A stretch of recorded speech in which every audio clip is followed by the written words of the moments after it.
14 minus 7 gives us 7 times 14 minus 7 gives us 7. Finally 7 times 7 gives us 49. But this answer is not correct.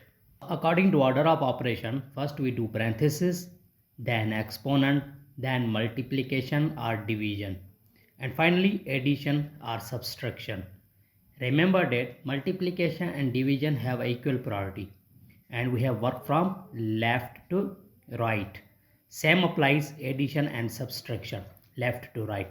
So in this expression, one is subtraction, multiplication, parenthesis, also inside the parenthesis subtraction. So first we do parenthesis, then multiplication, and finally subtraction. So 14 minus 7, 14 minus 7 inside the parenthesis.